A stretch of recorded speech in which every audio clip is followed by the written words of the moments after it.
Fala aí, galera do Dominantes Online, tudo bem com vocês? Como é que vocês estão? Bom dia, boa tarde, boa noite. Bom, continuando aqui a nossa resolução de exercícios, vamos resolver a prova de 2018, tá? Porque a parte importante para a gente estar finalizando aqui o nosso curso, beleza?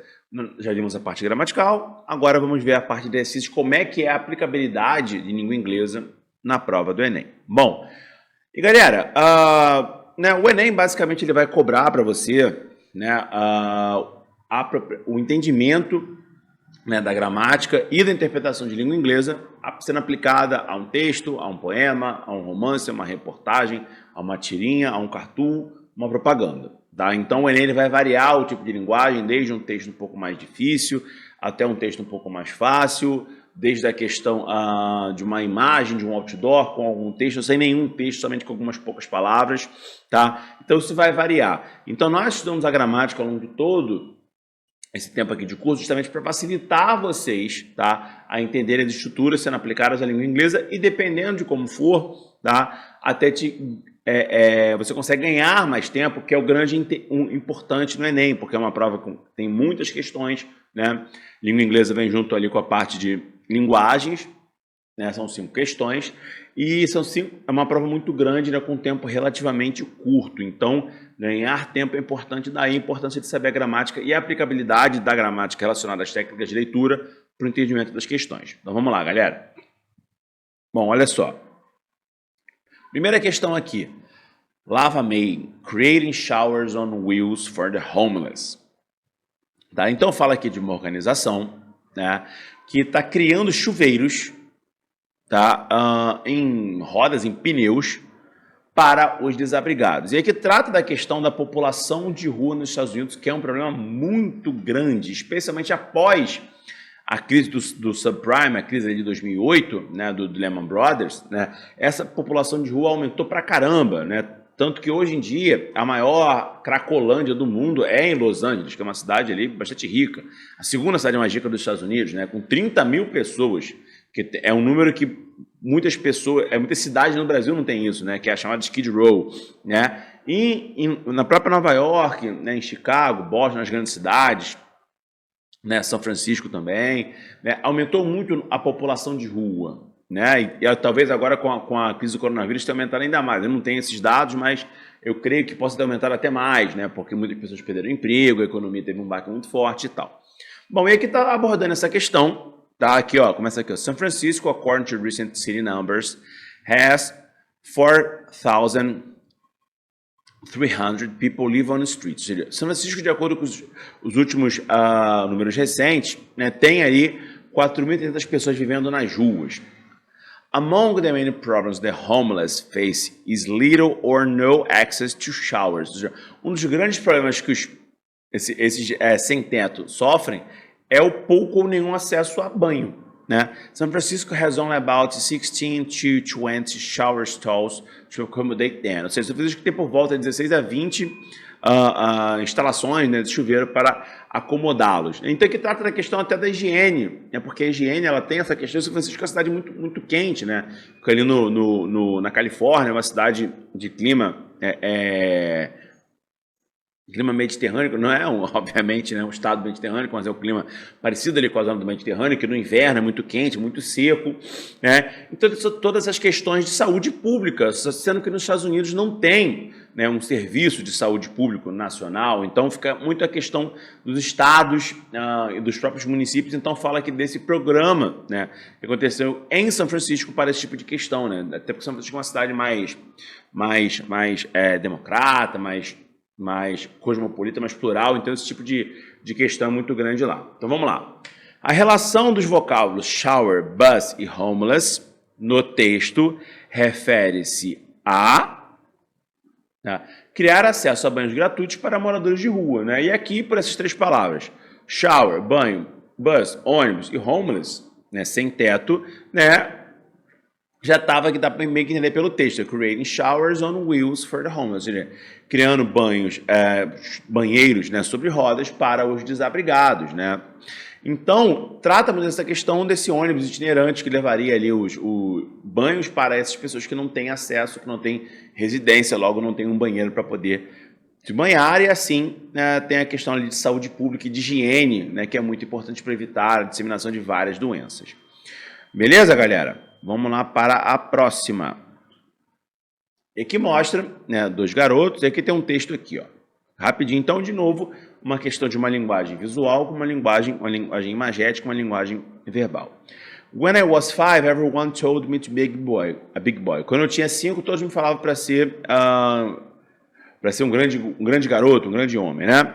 When I was 10, they told me I should be more mature. Ou seja, quando eu tinha 10, me falaram para ser mais maduro. Now they say it's time to start acting like an adult. Agora eles dizem que é hora de começar a agir como um adulto.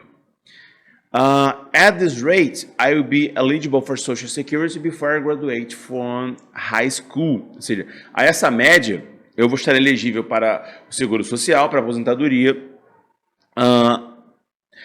antes de eu me graduar no ensino médio. Ou seja, essa questão, né, acho que fica muito claro, né, qual é a ideia aqui, fala de sempre se falar para as crianças e adultos amadurecerem, né, e obviamente eles têm que viver, a criança tem que viver a adolescência, porque isso faz parte até do desenvolvimento intelectual, do desenvolvimento emocional, né. Então vamos lá para a questão. No cartoon, a crítica está no fato de a sociedade exigir do adolescente que amadureça precocemente, né? Essa aí ficou bem tranquila, né? Porque o próprio texto aqui, a crítica, ela é bem ácida, ela é bem direta no que se propõe na questão do super amadurecimento das crianças e dos adolescentes. Vamos lá para a próxima.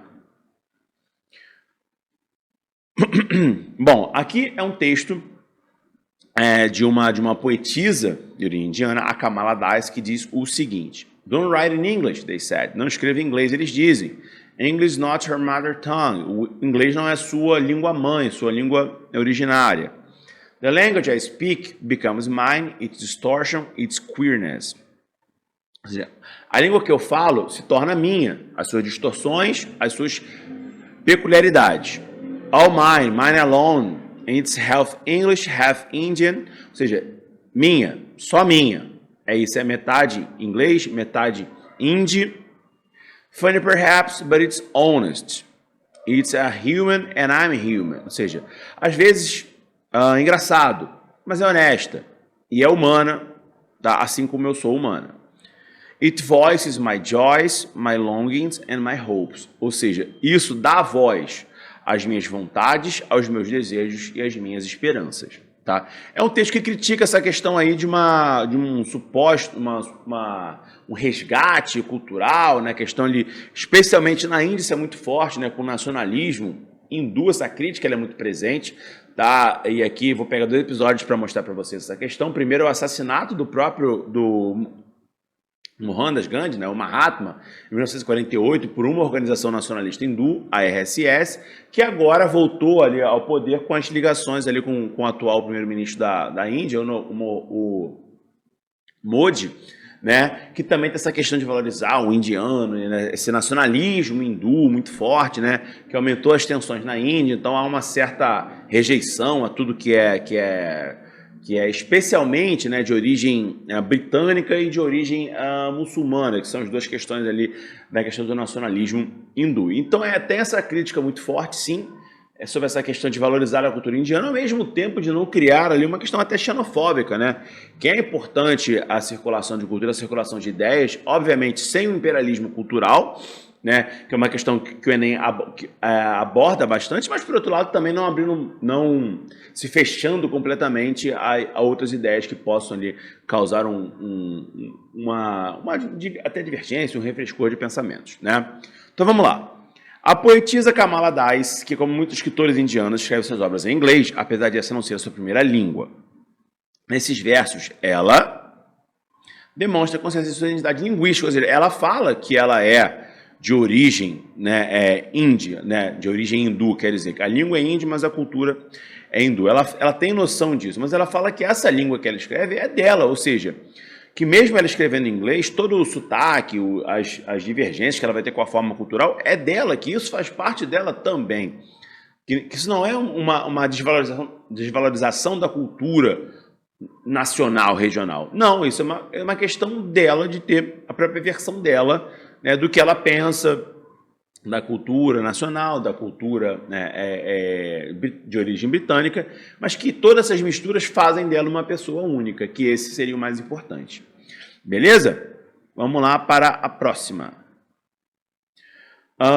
Bom, aqui tem um texto que critica questões, né, sobre relacionadas à educação, que também é uma abordagem que o Enem faz frequentemente, né? Texto 1. A free world class education for anyone, anywhere. Ou seja, o mundo ou seja, é uma liberdade para o mundo todo, né, com relação à educação para todo mundo, em todo lugar. E aqui tem um texto falando dessa Khan Academy, que é um instituto, né, que vem dessa ideia dessa educação para todos os lugares, essa educação mundializada, cosmopolita e tal.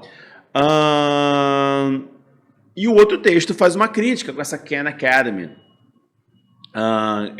com relação a tudo que eles oferecem e tal. Então vamos lá. Com o impacto das tecnologias e a ampliação das redes sociais, consumidores encontram na internet possibilidade de opinar sobre serviços oferecidos, que é uma questão importante, né? Ou seja, de você dar voz àquilo, né? De você comprar alguma coisa e você poder criticar o que você não achou legal, né? E todo mundo, quando vai fazer uma compra, olha lá. É até aconselhável, na verdade, que você olhe, né, o que as pessoas estão comentando, né? Tirando os trolls e tal.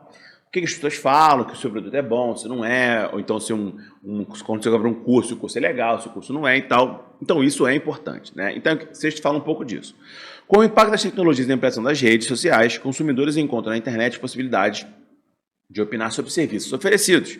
Nesse sentido, o segundo texto, que é um comentário sobre o site divulgado no primeiro, que é a Khan Academy, apresenta a intenção do autor de criticar a concepção de educação que se baseia na organização. Ou seja, aqui tem a Khan Academy oferecendo esse modelo pronto de educação e tal, e aqui no segundo, tá um cara dizendo, né, que ele não concorda com isso. Aqui tá, the way people with power and money view education as simply sit and get. Ou seja, o jeito que as pessoas com poder e dinheiro veem a educação como simplesmente senta e aprenda.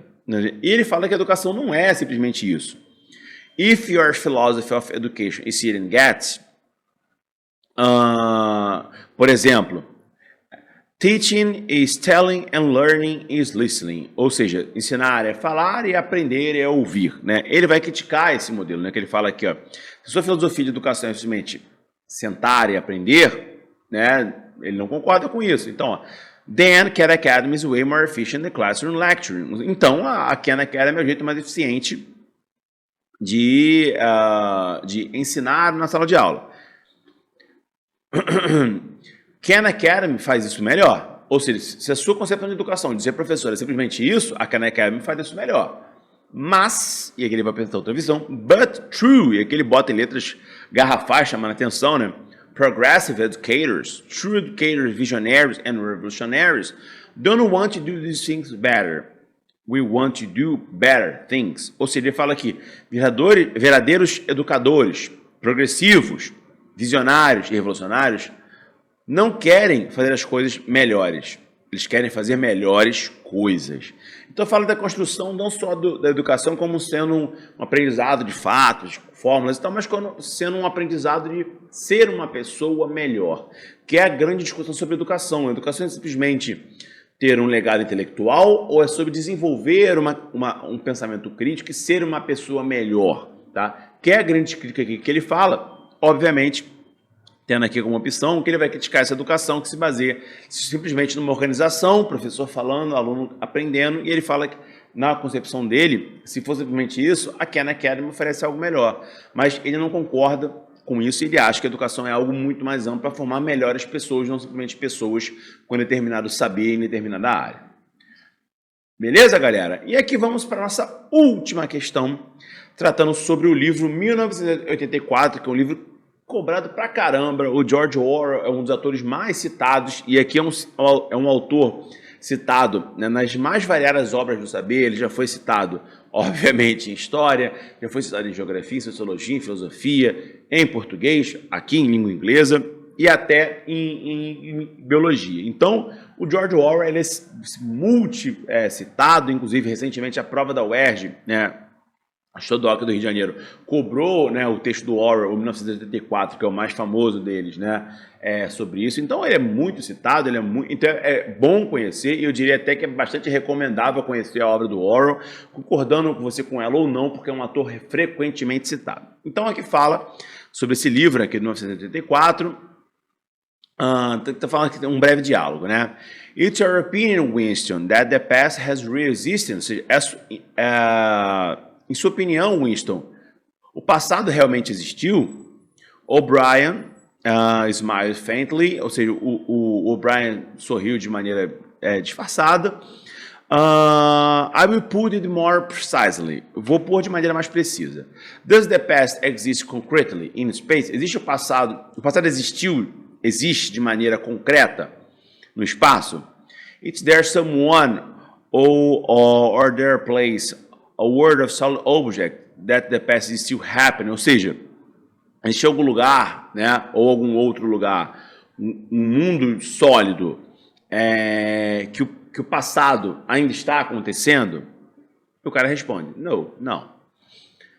Then where does the past exist, if at all? Então aonde que o passado existe, afinal de contas? O cara responde, in records, it's written down. Ou seja, nas recordações, nos escritos, isso está escrito. In records and, ou seja, nas lembranças e in the mind, in human memories. Ou seja, ele fala aqui, ó, na cabeça, nas memórias humanas. In memory. Very well then. We, the party, control all records and we control all memories. Then they control the past. Do we not? Ou seja, na memória. Muito bem, então. Nós, o partido, controlamos todos os registros, todas as lembranças. E nós controlamos as memórias. Então nós controlamos o passado. Nós controlamos o passado, ou não, né? E que esse romance, né, fala muito essa questão do totalitarismo, né? Alguns alegam que ele critica a União Soviética, outros alegam que ele critica, né, o fascismo, nessa questão do controle da memória e tal, né? Mas o Orwell, ele critica especialmente governos totalitaristas, né? Inclusive nesse mundo estabelecido por esse, seria na Grã-Bretanha esse regime, né? Inclusive o personagem principal parece muito ali com o Hitler, né? Inclusive, né? Tem até livro sobre isso, pá. Então vamos lá. Tem livro não, tem uma série, obviamente 1974 é um livro, né? Tem uma série, um filme sobre essa questão, né? O romance de 1974 descreve os perigos do Estado totalitário. A ideia evidenciada nessa passagem é o controle do Estado se dá por meio e aqui acho que ficou bem tranquilo sobre essa questão do como se dá o controle do Estado por meio, né, por sobre memórias e sobre registros, né, que controlando a memória, controlando o registro, o passado torna-se aquilo que você quer que ele seja, não aquilo do que ele realmente foi. Beleza, galera? Tranquilo? Então é isso. Valeu, tamo junto, abraço. Valeu!